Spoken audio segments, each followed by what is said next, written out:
అదృష్టం అంటే ఏంటో తెలుసా? ఆకాశం నుండి ఊడిపడేది కాదు.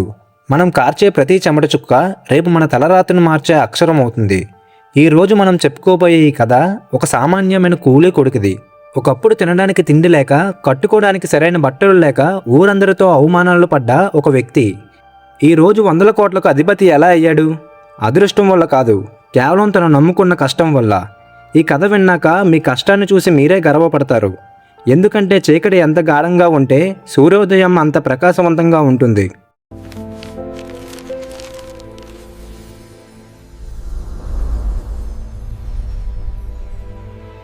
ఒక చిన్న గ్రామంలో రవి అనే యువకుడు ఉండేవాడు. రవి తండ్రి ఒక రోజువారీ కూలి. పొద్దున్న లేచి వేరే వాళ్ళ పొలాలలో పనిచేస్తేనే ఆ ఇంట్లో పొయ్యి వెలుగుతుంది. రవి చిన్నప్పటి నుండే పేదరికాన్ని చాలా దగ్గర నుండి చూశాడు.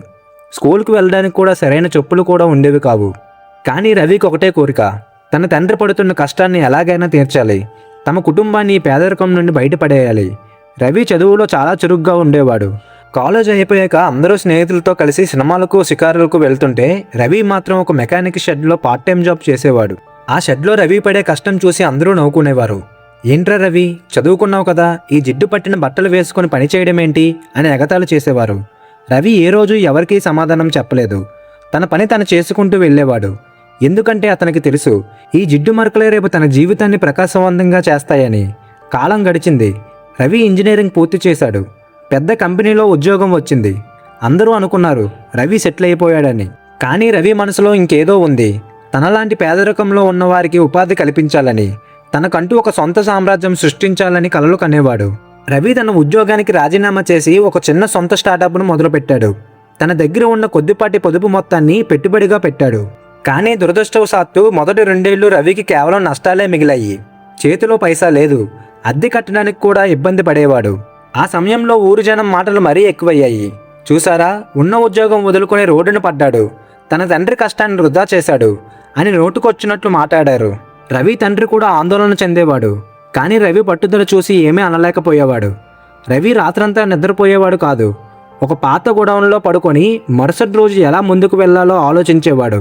ఆకలి వేసినప్పుడు ఒక పూట తిని మరో పూట మంచినీళ్ళు తాగి కడుపు నింపుకునేవాడు.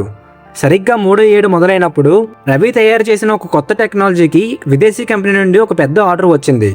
రవి పడ్డ కష్టం, అతను చేసిన ప్రయోగాలు ఫలించాయి. ఆ ఒక్క ఆర్డర్ రవి జీవితాన్ని మలుపు తిప్పింది. మెల్లగా రవి కంపెనీ విస్తరించింది. ఒకప్పుడు షెడ్లో పనిచేసిన రవి ఇప్పుడు 100 మంది ఇంజనీర్లకు బాస్ అయ్యాడు. రవి తండ్రి కళ్ళలో ఆనంద బాష్పాలు తిరిగాయి. రవి తన ఊరికి వచ్చి తన తండ్రి పేరు మీద ఒక పెద్ద స్కూలు, హాస్పిటల్ కట్టించాడు. నాడు ఏ నోళ్ళైతే అతన్ని వెక్కిరిచ్చాయో నేడు అవే నోళ్లు మా ఊరి బిడ్డ రవి చూసి నేర్చుకోండి అని గొప్పగా చెప్పుకోవడం మొదలుపెట్టాయి. రవి కోటీశ్వరుడు అయ్యాడు. కానీ కేవలం డబ్బులో మాత్రమే కాదు, తన కష్టాన్ని నమ్ముకున్న వ్యక్తిగా అందరి మనసుల్లో గొప్పవాడయ్యాడు. రవి కథ మనకి ఏం నేర్పిస్తుందంటే, అదృష్టం అనేది అందరికీ రాదు, కానీ కష్టం అనేది అందరి చేతుల్లో ఉంటుంది. మీరు ఈరోజు పడుతున్న కష్టం ఎవరూ చూడటం లేదని బాధపడుతున్నారా? మీరు పడుతున్న ఆవేదన ఎవరికీ అర్థం కావడం లేదని ఏడుస్తున్నారా? అయితే ఒకటే గుర్తుంచుకోండి, ఆ దేవుడు మీకు కష్టాన్ని ఇస్తున్నాడంటే దాన్ని మొయ్యగలిగే శక్తి మీలో ఉందని ఆయనకి తెలుసు. మీ నుంచి పడ్డ ప్రతి కన్నీటి చుక్క మీ విజయానికి ఒక మెట్టు అవుతుంది. మిమ్మల్ని ఎవరైనా తక్కువ చేసి మాట్లాడితే వారితో వాదించకండి. ఈరోజు మీరు పడే కష్టమే రేపు మిమ్మల్ని శిఖరం మీద నిలబడుతుంది. అప్పుడు ఈ ప్రపంచమే మీకు సలాం చేస్తుంది. పెద్దగా ఆలోచించండి, కష్టపడడానికి వెనకాడకండి. మీ సమయం మీకు తప్పకుండా వస్తుంది. ఈ వీడియో మీకు నచ్చితే మీ జీవితంలో మీరు పడ్డ అత్యంత కష్టమైన సమయం ఏంటో కింద కామెంట్ సెక్షన్లో మాతో పంచుకోండి. మీ కథ కూడా ఎంతోమందికి స్ఫూర్తినివ్వచ్చు. మన జీవిత కథల ఛానల్ని సబ్స్క్రైబ్ చేసుకోవడం మర్చిపోకండి.